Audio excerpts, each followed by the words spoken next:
Oi, nono ano, tudo bem com vocês? Eu sou a professora Letícia de Física. Espero que vocês estejam fazendo as atividades que eu passei para vocês. E se tiverem alguma dúvida, é só entrar em contato. Pode ser pelo portal, pode ser também por esse e-mail que eu coloquei aqui para vocês. Fiquem à vontade. Vou ficar muito feliz em sanar as dúvidas de vocês, tá? Hoje eu vou falar sobre cinemática. O que é cinemática? É a parte da física que estuda os movimentos dos corpos ou partículas sem se levar em conta o que os causou. Então, o importante na cinemática é o movimento.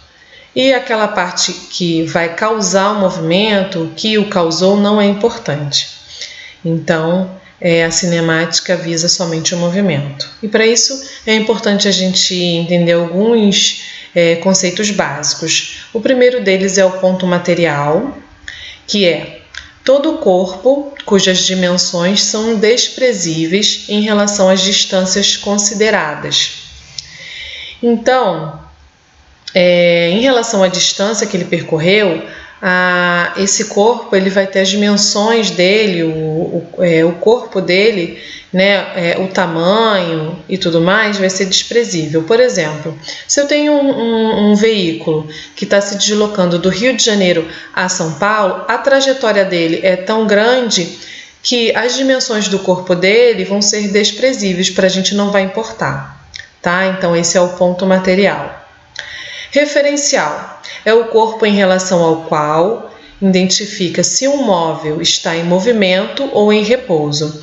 Então, o referencial é aquilo que permite a gente saber se um outro objeto ele vai estar em repouso ou não. A gente vai conseguir classificar se um objeto, um corpo está em repouso ou movimento através do referencial. Bom, movimento e repouso. Então, vamos entender por que a gente precisa desse referencial para saber se um movimento, se um objeto, um corpo está em movimento ou em repouso. Vamos entender então. Nós temos aqui, né, um ônibus que está fazendo um trajeto. Temos duas pessoas, dois passageiros e o motorista dentro do ônibus.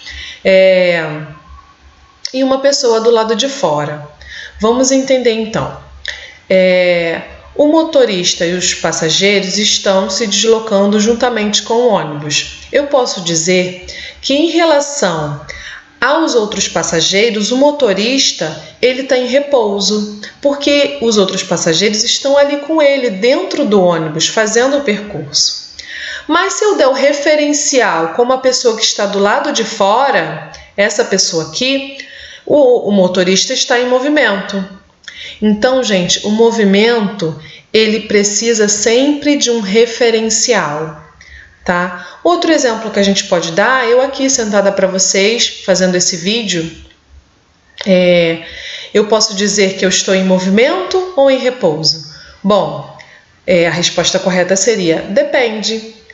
Porque depende de um referencial. Em relação ao computador que está aqui na minha frente, eu estou em repouso. Agora, se a gente imaginar aqueles movimentos que a Terra faz, que eu expliquei para vocês no vídeo anterior, de rotação e translação, e a gente der um ponto referencial fora da Terra, por exemplo, a gente não vai estar em movimento? Porque a gente está junto com a Terra fazendo esse movimento, tanto de rotação quanto o de translação. Então, gente, o movimento sempre depende de um referencial. Eu não consigo classificar se um corpo está em movimento se eu não tiver um referencial. Por isso que o referencial é tão importante para a gente no caso da dinâmica, tá? Outra coisa muito importante para a gente é a trajetória, né? Outro conceito muito importante é o da trajetória. Que então essa trajetória? É o conjunto de todas as posições ocupadas por um corpo em relação a um referencial. Então, quando eu tenho um corpo iniciando um trajeto, todo aquele percurso que ele percorreu é chamado de trajetória. Exemplo, na Esquadrilha da Fumaça, que são aqueles aviões que soltam aquelas fumaças durante todo o trajeto, aquela fumaça que deixa aquele rastro é toda a trajetória desse avião. Então, nós temos ali todas as posições que ele ocupou no espaço. Então, nós temos uma trajetória. E a trajetória também depende de um referencial. Observem aqui, nessa imagem que eu coloquei para vocês. Nós temos uma trajetória de um avião que ele está sendo percorrido aqui. A partir do momento que ele solta um objeto, né? O piloto, observador, como sendo o piloto, ele vai observar a trajetória desse objeto como sendo uma linha reta. Então, aos olhos do piloto, a trajetória desse objeto é retilíneo, em linha reta. Mas se a gente colocar como referencial uma pessoa observando da Terra esse objeto caindo, esse objeto vai ter uma trajetória curvilínea, que a gente também pode chamar arco de parábola.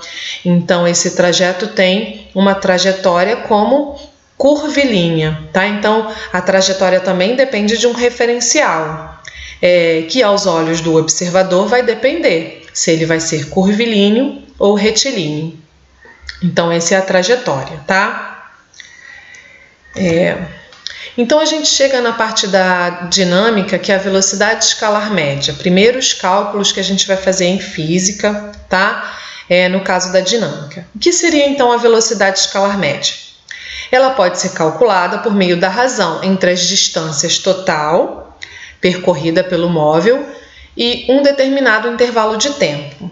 Então, eu consigo calcular a velocidade média tendo duas características principais: a distância percorrida, tá? Que a gente vai classificar como ΔS, e o tempo, ΔT. Então, VM, né? Velocidade média escalar, ΔS, variação do espaço, ou seja, a distância que ele percorreu, e ΔT, a variação de tempo, então, o intervalo de tempo que ele percorreu. Lembrando que se o deslocamento estiver em quilômetros, o tempo deve estar em horas. Se o deslocamento estiver em metros, o tempo deve estar em segundos. Então, sempre observando essa característica no enunciado da questão, tá? Então, vamos ver agora alguns exemplos. Exemplo 1. Durante um treino para as Olimpíadas, um nadador percorreu 300 metros de uma piscina em 30 segundos. Qual foi a sua velocidade média? Bom, primeira coisa que a gente vai ter que observar é o tempo que ele percorreu, que foi 30 segundos, então ΔT nós temos 30 segundos, e a velocidade que ele percorreu, né? O trajeto, a trajetória, que foi 300 metros, ΔS, então nós temos 300 metros. E aí a gente vai aplicar a fórmula. O deslocamento dele é 300 metros sobre 30, que são 30 segundos. Então, a gente faz a divisão, 10 metros por segundo ao quadrado. Então, o resultado para essa questão aqui é 10 metros por segundo ao quadrado. Observem que aqui eu tenho metros e aqui segundos, então não precisei fazer nenhuma conversão. Se eu tivesse horas aqui e metros aqui, teria que fazer a conversão aqui para quilômetros, e ao contrário também. Se eu tivesse aqui quilômetros e aqui segundos, teria que fazer a conversão aqui para horas, tá? Então, o meu resultado final, reparem que eu tenho 10, a unidade de medida, isso é muito importante. Sempre colocar a unidade de medida, tá? Não colocar somente o valor numérico da questão. Sempre tenho que colocar, e isso vai ser cobrado também, a unidade de medida, então metros por segundo. Exemplo 2. Um automóvel trafega em uma rodovia de modo que às 9 horas passa pelo quilômetro 30 e às 11 horas passa pelo quilômetro 150. Então, reparem que nesse tipo de questão aqui, nós temos um tempo inicial e um tempo final, nós temos um deslocamento inicial e um deslocamento final. Quando a gente for aplicar a fórmula, eu sempre tenho que começar pelo final, depois o inicial. Então, aqui eu tenho o deslocamento final, que foi 150, menos o deslocamento inicial, que foi 30. 150 menos 30, 120. Então, esse foi o meu deslocamento do trajeto. O tempo final, que foi 11 horas, menos o tempo inicial, que foi 9 horas. E aí nós temos o resultado de 2 horas nesse meu trajeto. 120 dividido por 2 dá 60, 60 km por hora, então, é o meu resultado final.